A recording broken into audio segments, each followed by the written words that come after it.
नमस्कार दोस्तों। तो आज हम पढ़ेंगे एक्सरसाइज 3.1 के बारे में, जिसमें कि दिया हुआ है from the pair of linear equations in the following problem and find their solution graphically. मतलब हमें जो क्वेश्चंस दिए होंगे उनकी इक्वेशंस बना के हमें ग्राफिकली उसका आंसर्स फाइंड आउट करने पड़ेंगे। पहला क्वेश्चन क्या है हमारे पास, 10 students of class 10 took parts in A mathematic quiz. 10 बच्चे 10th क्लास के एक मैथमेटिक्स की क्विज में पार्टिसिपेट करते हैं। If the number of girls is 4 more than the numbers of boy, अगर लड़कियों की संख्या लड़कों की संख्या से 4 ज़्यादा है, find out the number of girls and boys who took part in the quiz. हमें फाइंड आउट करना है कि उस क्विज में, उस मैथमेटिक्स क्विज में कितने लड़के थे और कितनी लड़कियां थी। तो चलो हम शुरू करते हैं। इसने पहले क्या बोला है, 10 स्टूडेंट्स, तो मतलब लड़के और लड़कियां दोनों को मिला के कितने स्टूडेंट्स थे, टोटल 10 स्टूडेंट्स थे। ठीक है, तो हम मान लेते हैं let the number of girls x माना, लड़कियों की संख्या कितनी थी उस क्विज में, x थी, और हमने लड़कों की संख्या क्या मान लिया है, y। अब जैसे जैसे उसने दिया हुआ है उसी हिसाब से बस इक्वेशंस बना लीजिए। ATQ अकॉर्डिंग टू क्वेश्चन, उसने क्या बोला है, 10 स्टूडेंट्स हैं टोटल, तो लड़के और लड़कियां दोनों को मिला के कितने स्टूडेंट्स हैं, 10 स्टूडेंट्स। ये हमारी क्या हो गई, इक्वेशन फर्स्ट। इसी तरीके से हमारी इक्वेशन सेकंड बन जाएगी, जिसमें कि क्या दिया हुआ है, if the number of girls is 4 more than the number of boys, अगर लड़कियों की संख्या लड़कों की संख्या से 4 ज्यादा है, तो ये हो गई लड़कियां, ये हो गए लड़के। लड़कियां तो ऑलरेडी 4 ज्यादा है ना, तो हम किस में प्लस करेंगे, लड़कों में, ताकि ये क्या हो जाए, इक्वल हो जाए। ये हमारी क्या बन गई, इक्वेशन सेकंड। इसको थोड़ा सही से लिख लेते हैं, ये प्लस के इधर आके क्या बन जाएगा, माइनस। ये हमारी इक्वेशन सेकंड हो गई है और ये हमारी इक्वेशन फर्स्ट हो गई है। अब इन दोनों इक्वेशंस के थ्रू हमें ग्राफिकली रिप्रेजेंट करके हमें इसके आंसर्स फाइंड आउट करने होंगे।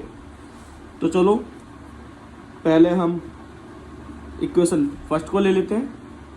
इक्वेशन फर्स्ट क्या है हमारे पास, x plus Y is equal to 10। हम एक बॉक्स ड्रॉ कर लेते हैं, इसमें हम x और y की वैल्यू को पुट करेंगे। ठीक है, हम मान लेते हैं हम x की जगह पे 0 पुट कर लेते हैं और एक बार y की जगह पे 0 पुट कर लेंगे। 0 पुट करने का सबसे बड़ा फायदा ये होता है कि एक तो जो वेरिएबल होता है वो तो गायब ही हो जाता है, क्योंकि 0 की मल्टीप्लाई किसी में भी करो वो तो 0 ही हो जाएगा। अगर यहाँ पे हम 0 रखते हैं तो y की वैल्यू कितनी आ जाएगी, y की वैल्यू आ जाएगी 10। y की वैल्यू कितनी आ जाएगी। सिमिलरली इसी तरह अगर हम अब y की वैल्यू को 0 रखते हैं तो x की वैल्यू कितनी आ जाएगी, x की जगह पे x रह जाएगा, y की जगह पे 0 आ जाएगा, तो x की वैल्यू कितनी आ गई हमारे पास, 10। ठीक है, जैसा हमने फर्स्ट इक्वेशन के साथ कराया वैसा ही हमें सेकंड इक्वेशन के साथ भी करना है। अब हमारी सेकंड इक्वेशन क्या है, हमारी सेकंड इक्वेशन है x minus Y is equal to 4। इसके लिए भी हमें एक बॉक्स ड्रॉ करना पड़ेगा, एक बार x0 और एक बार y0। तो पहले हम x को 0 रख लेते हैं, तो जब हम x की जगह पे 0 रख रहे हैं तो y की जगह पे कितना आ रहा है, 4, और ये माइनस का माइनस रह जाएगा। इसका मतलब जब हम x की जगह पे 0 रखते हैं तो y की कितनी वैल्यू आ रही है, माइनस का 4। उसी तरीके से अगर हम y की वैल्यू 0 रखते हैं तो x की वैल्यू कितनी आएगी,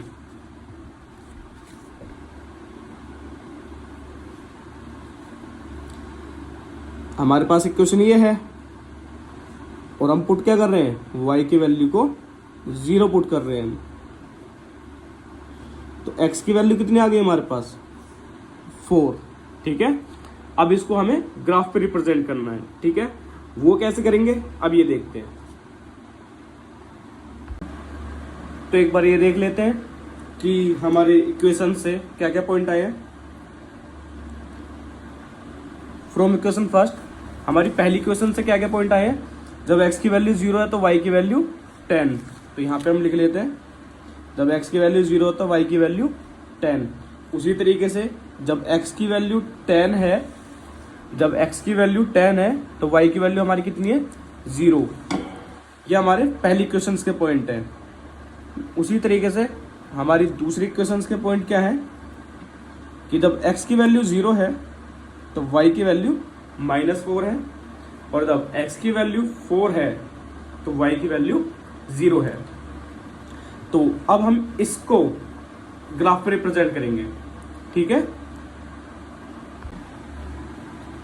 तो अब हम देखेंगे कि इसको ग्राफ पे कैसे रिप्रेजेंट करना है। मैंने ग्राफ ड्रॉ कर लिया है यहाँ पे, जिसमें कि हमारे पॉइंट्स जो थे हमारे ये थे। तो मैंने 2-2 का गैप लिया हुआ है, आप गैप कितना भी ले सकते हैं, लेकिन ये ध्यान रखना है जो भी हम इंटरवल ले रहे हैं इसके बीच का ये इक्वल होना चाहिए, ठीक है। अगर हम 2-2 का गैप ले रहे हैं तो सारे ही गैप 2-2 के होने चाहिए, 1-1 का गैप ले रहे हैं तो सारे ही गैप 1-1 के होने चाहिए। तो अब हम देखते हैं यहाँ पे क्या है। जब x की वैल्यू 0 है तो y की वैल्यू क्या है 10। x 0 कहाँ पे है, ये पूरा x एक्सिस है और ये पूरा y एक्सिस है, इसे हिंदी में कहते हैं अक्ष। तो x भी 0 यहीं पे होता है, y भी 0 यहीं पे ही होता है। जब x की वैल्यू 0 है तो y की वैल्यू कितनी है 10। x की वैल्यू 0 ये रही, y की वैल्यू 10। पहला पॉइंट आ गया हमारा ये। उसी तरीके से जब हमारा जो सेकंड पॉइंट है जिसमें x की वैल्यू 10 है, x की वैल्यू ये सारी वैल्यू x की है, तो x की वैल्यू कितनी है 10, y की वैल्यू 0। x की वैल्यू 10 ये रही और y 0 ये रहा, तो मतलब हमारा पॉइंट ये यहीं पे आ गया, ठीक है। अगर मान लो हमारे पास कोई पॉइंट होता जो कि कुछ ऐसा होता 4 और 6, तो कैसा होता ये x की वैल्यू 4 ये रही, ये पूरी लाइन x की वैल्यू 4 होती और y की वैल्यू 6। तो जहां पर भी ये एक दूसरे को काटते तो वो क्या हो जाता पॉइंट हो जाता हमारा, ठीक है। पर क्योंकि यहाँ पे जब y कुछ है ही नहीं, जब y 0 है तो यहाँ पे सीधा सीधा x वाला पॉइंट आ गया, और जब यहाँ पे x वाला 0 है तो यहाँ पे सीधा y वाला पॉइंट आ गया, ठीक है। तो एक लाइन तो हमारे पास ये आ गई, इसको ड्रॉ कर लेते हैं हम।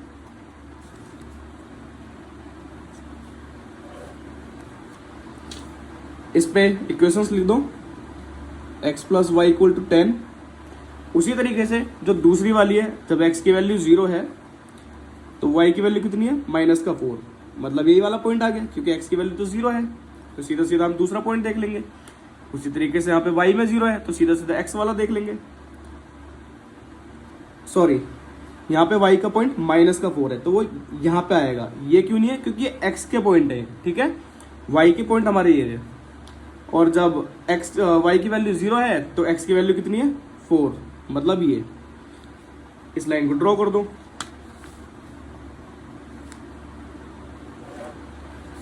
तो ये दोनों एक दूसरे को कहाँ पे काट रही है, यहाँ पे काट रही है ना, तो यही हमारा फाइनल आंसर हो जाएगा। अब देखना कैसा है हमें इसे।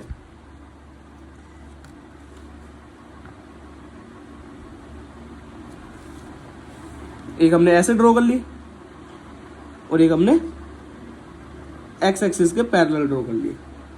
तो अब ये देखो कहाँ पे जा रहे हैं, ये x एक्सिस पे कहाँ पे आ रहे हैं, ये यहाँ पे, जिसकी वैल्यू कितनी है 6 और 8 के बिल्कुल बीच की वैल्यू है। तो मतलब x की वैल्यू कितनी है हमारे पास 7 है। कितनी वैल्यू है 7 है। और जो y की वैल्यू है वो 2 और 4 के बिल्कुल मिड पॉइंट है, देखो ये, ठीक है, बिल्कुल मध्य बिंदु है। तो ये कहाँ पे आ रही है 3 पे। इसका मतलब x की वैल्यू हमारी 7 थी और y, तो हमने लड़कियों की संख्या क्या माना था x, जिसकी वैल्यू कितनी आ चुकी है 7। इस नंबर ऑफ बॉयज, लड़कों की संख्या को हमने कितना माना था y, जिसकी वैल्यू कितनी आ चुकी है 3। यही इसका फाइनल आंसर है, ठीक है।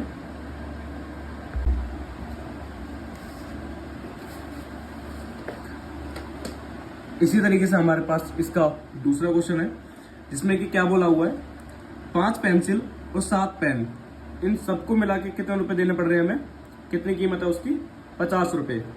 जबकि 7 पेंसिल और 5 पेन, इनको मिला के इनकी कीमत कितनी पड़ रही है, 46 रुपीज। ठीक है, कहता है find the cost of 1 pencil and that of 1 pen. एक पेंसिल और एक पेन की कीमत हमें बतानी है। ठीक है, तो शुरू करते हैं। हम मान लेते हैं let the cost of 1 pencil, हमने मान ली एक पेंसिल की कीमत कितनी है, x।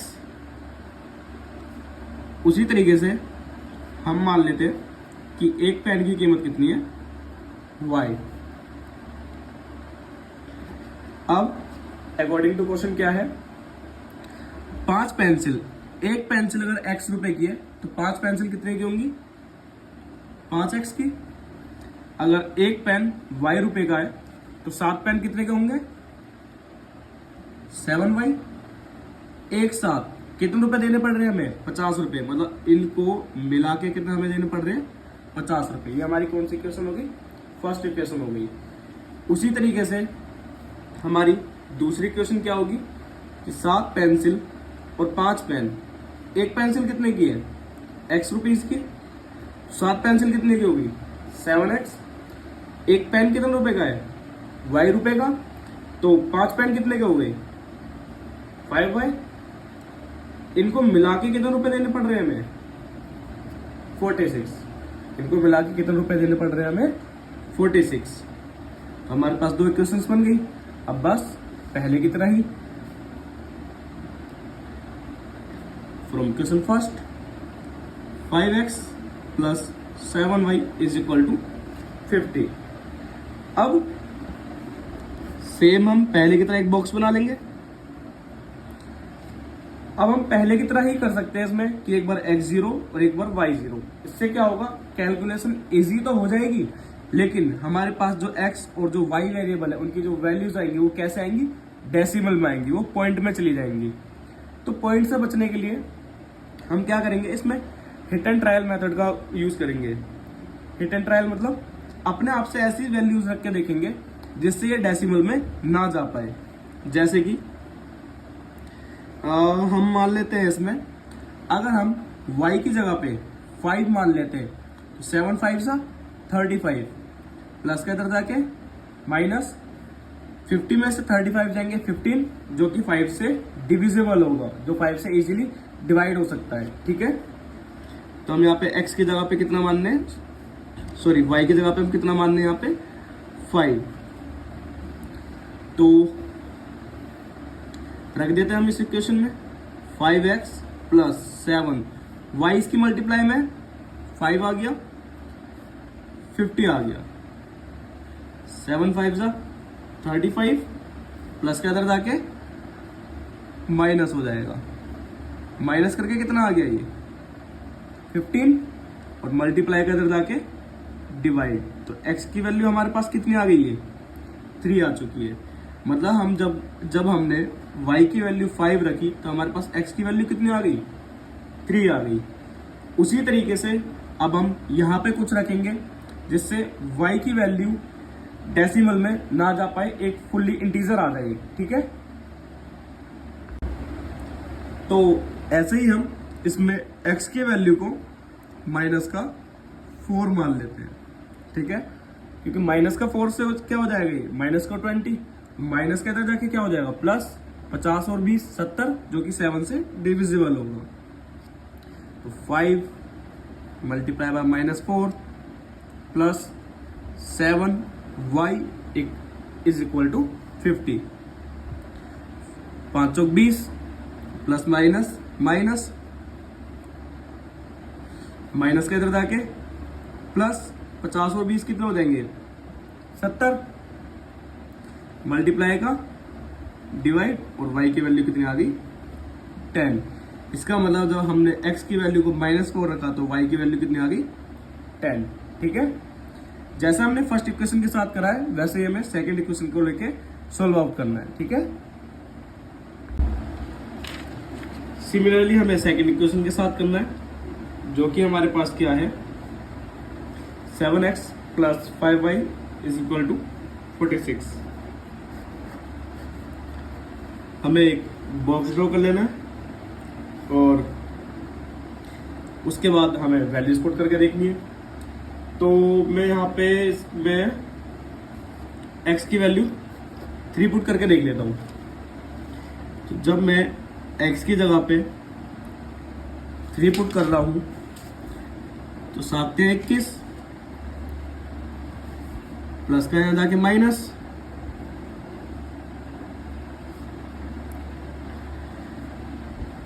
तो ये कितना आ जा रहा है, मल्टीप्लाई का जाके डिवाइड, कितना आ जा रहा है 5। कब, जब मैं x की वैल्यू को 3 रख रहा हूँ। अब हम इस इक्वेशन में y की जगह पे -2 पुट करके देख लेते हैं एक बार। तो y की जगह पे कितना आ गया, -2, 5 दूनी 10 प्लस माइनस माइनस माइनस की तरफ जाके प्लस, कितना हो जाएगा 56, मल्टीप्लाई की तरफ जाके डिवाइड, और x की वैल्यू कितनी आ जाएगी 8। कब, जब हमने y की वैल्यू कितनी रखी है -2। ठीक है, तो अब इसको हम ग्राफ पे रिप्रेजेंट करेंगे। पहले एक बार देख लेते हैं कि पहली क्वेश्चन से क्या पॉइंट्स आए और दूसरी क्वेश्चन से क्या पॉइंट्स आए। ठीक है, तो दूसरी क्वेश्चन से क्या पॉइंट आए, जब x की वैल्यू 3 है तो y की वैल्यू 5 है, और जब x की वैल्यू 8 है तो y की वैल्यू 2 है। ठीक है, और जब हमारी x की वैल्यू 3 है तो y की वैल्यू 5 है, और जब हमारी y की वैल्यू 10 है तो x की वैल्यू कितनी है -4।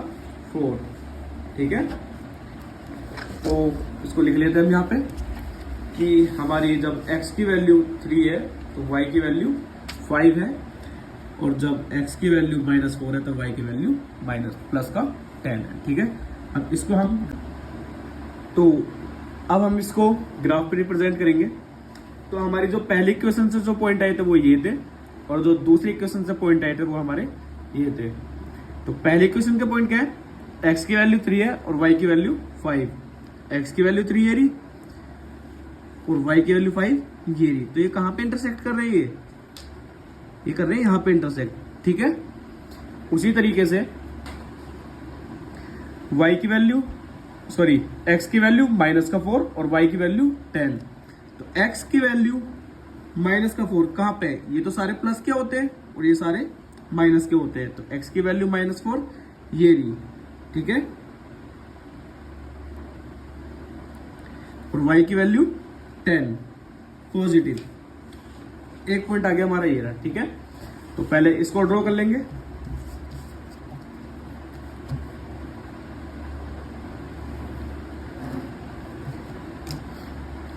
उसके बाद सेकेंड इक्वेशन जो हमारी, उसमें क्या है, x की वैल्यू 3 है, x की वैल्यू 3 और y की वैल्यू 5, मतलब यही वाला पॉइंट आ रहा है। ठीक है, अब हमारा अगला पॉइंट क्या है, x का 8 और y का -2। x का 8 तो देखो ये रहा, और y का -2 ये रहा। तो कहां पे इंटरसेक्ट कर रहे हैं, यहां पे इंटरसेक्ट कर रहे हैं, इन्हें मिला दो।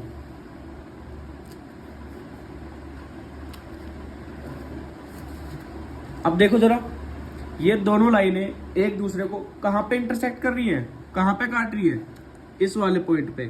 ये वाला पॉइंट क्या है 3, और ये वाला पॉइंट क्या है 5।